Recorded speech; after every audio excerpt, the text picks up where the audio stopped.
Բարև ձեզ, այսօր զրուցելու ենք Իրանի Իսլամական Հանրապետության արտգործնախարարի առաջին տեղակալ Մաջիդ Թախտե Ռավանչիի հետ։ Քննարկելու ենք Աբբաս Արաղչիի օրերս Հայաստան կատարած այցը, Հայաստան-Իրան երկկողմ հարաբերությունները և տարածաշրջանում վերջին զարգացումները։ Սալամ, good day, Mr. Բարև ձեզ, պարոն Մաջիդ Թախտ Ռավանչի, շնորհակալ ենք մեզ Թեհրանում հյուրընկալելու համար։ Սիրով։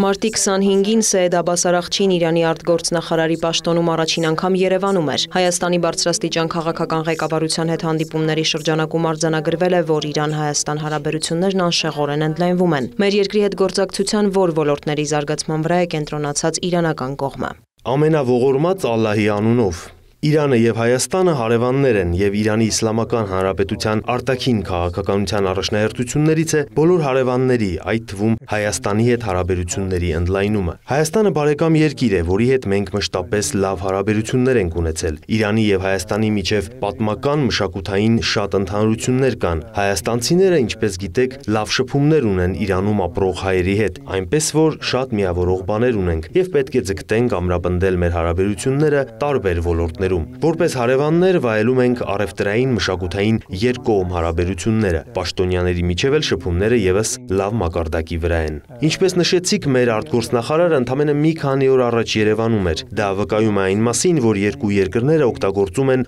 բոլոր հնարավորությունները ընդլայնելու հարաբերությունները։ Ուստի մենք որևէ դժվարություն չենք տեսնում տարբեր ոլորտներում մեր հարաբերությունների ընդլայնման հարցում։ Գործակցության ոլորտները բազմաբնույթ են, կարծում ենք դրանք խորացնելու հսկայական ներուժ կա։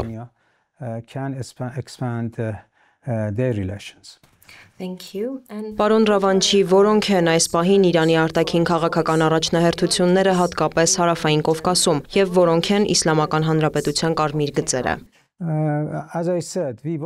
Մենք ցանկանում ենք լավագույն հարաբերությունները ունենալ մեր բոլոր հարևանների հետ։ Ունենք որոշակի սկզբունքներ բոլոր երկրների, այդ թվում հարևանների հետ հարաբերություններում։ Իրանի համար առաջնահերթություն է յուրաքանչյուր երկրի տարածքային ամբողջականության և ինքնիշխանության նկատմամբ հարգանքը։ Մենք չենք ընդունում հարևան երկրների միջև սահմանների որևէ փոփոխություն։ Հետևաբար, եթե այս սկզբունքները պահպանվեն, կարծում ենք կարող ենք լավ հարաբերություններ ունենալ բոլոր հարևանների հետ։ Նաև կարծում ենք, որ դա անհրաժեշտ է ցանկացած երկու հարևան երկրի միջև դրական հարաբերությունների համար։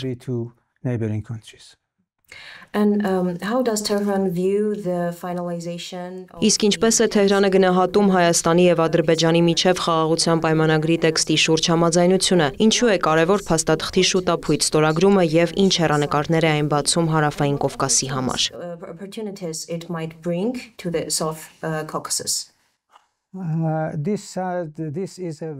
Շատ լավ նորություն է, որ համաձայնագիրը վերջնական տեսքի է բերվել։ Մեր կարծիքով, որքան շուտ այդ փաստաթուղթը ստորագրվի, այնքան լավ երկու երկրների, ինչպես նաև ամբողջ տարածաշրջանի համար։ Շատ արյունահեղություն, ատելություն և պատերազմ ենք տեսել տարածաշրջանում։ Ժամանակն է վերջ տալ դրան։ Կրկնեմ, որքան շուտ երկու երկրները որոշեն ստորագրել փաստաթուղթը, այնքան շատ կշահի տարածաշրջանը։ Հավատացած ենք, որ հարկավոր է կենտրոնանալ այն հնարավորությունների վրա, որոնք կբացվեն ոչ միայն Հայաստանի և Ադրբեջանի, այլև ամբողջ տարածաշրջանի համար։ Իսկ Իրանը որպես երկու երկրների բարեկամ պատրաստ է բարեկամության ձեռք մեկնել Հայաստանին, ինչպես նաև Ադրբեջանին։ Չենք վարանի անել հնարավորը Հայաստանի և Ադրբեջանի միջև հարաբերությունների բարելավմանը նպաստելու համար։ Հարկավոր է կենտրոնանալ ապագայի վրա։ Նախկինում երկրների միջև խնդիրներ են եղել, սակայն ռազմական ճանապարհով կարգավորում լինել չի կարող։ Դա միշտ ժամանակավոր լուծում է։ Անցյալը անցյալում է։ Հիմա ժամանակն է, որ երկու ժողովուրդներն էլ տեսնեն, թե ինչ հնարավորություններ կան հարաբերությունները կարգավորելու համար։ Մասնավորապես տնտեսական դաշտում կա մեծ ներուժ։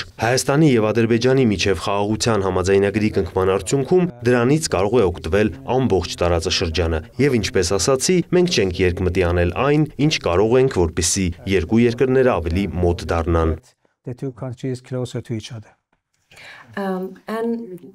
Ինչպես է Թեհրանը գնահատում Հայաստանի ներկայացրած խաղաղության խաչմերուկ նախագիծը և ինչ ազդեցություն այն կարող է ունենալ տարածաշրջանում։ Կարծում եմ, որ հարևան երկրների միջև կապը փաստ է եւ դա պետք է հարգել։ Հարևան երկրների միջև տրանսպորտային միջանցքները, այդ երկրներին կապող երթուղիները կարևոր են առևտրային հարաբերությունների զարգացման տեսանկյունից։ Մենք աջակցում ենք հարևան երկրների միջև կապերի դիվերսիֆիկացմանը։ Դա լավագույն միջոցն է, որի շնորհիվ ժողովուրդները կարող են օգուտներ քաղել իրենց երկրների համագործակցությունից։ Իրանը եւ Հայաստանը որպես հարևաններ կարող են օգտագործել տարբեր հնարավորություններ։ Օրինակ Հայաստանը կարող է հասնել Իրանի մյուս հարևաններին, օգտվելով իրանական ճանապարհներից, իրանական երկաթուղային համակարգից եւ հակառակը։ Իրանը Հայաստանի միջոցով կարող է միանալ Հայաստանի հարևան երկրներին, ուստի հաղորդակցությունները, երթուղիները կարևոր են հարևան երկրների միջև առևտուրը դիվերսիֆիկացնելու համար։ Պարոն Ռավանչի, Հայաստանն ակտիվորեն զարգացնում է գործակցությունը նաև Եվրամիության հետ։ Ինչպես է Թեհրանը գնահատում այդ գործընթացը։ Նախևառաջ ցանկանում եմ ընդգծել, որ հարաբերությունների զարգացումը ամեն ինքնիշխան երկրի ներքին գործն է։ Դա վերաբերում է նաև Եվրամիության հետ Հայաստանի հարաբերություններին։ Մենք չենք խառնվում մեր հարևանների ներքին որոշումներին։ Հայաստան-Եվրամիություն հարաբերությունների զարգացումը դրական ենք գնահատում։ Այդ համատեքստում կարող են առաջ գալ նաև Հայաստան-Իրան-Եվրամիություն եռակողմ գործակցության հնարավորություններ, ինչը մենք կողջունենք։ Կարող ենք տարածաշրջանը զարգացնել միասին։ Կարելի է մտածել այդ ուղղությամբ։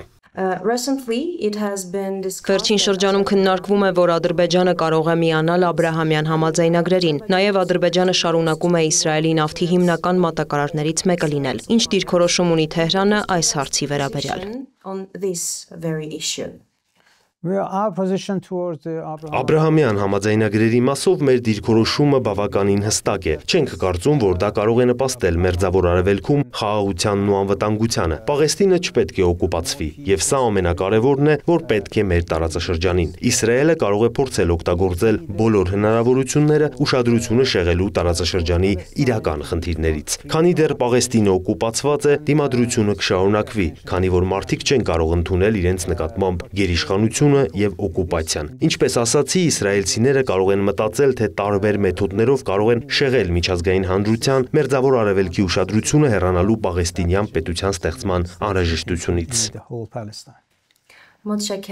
Շնորհակալ եմ, պարոն նախարար։ Շնորհակալ եմ։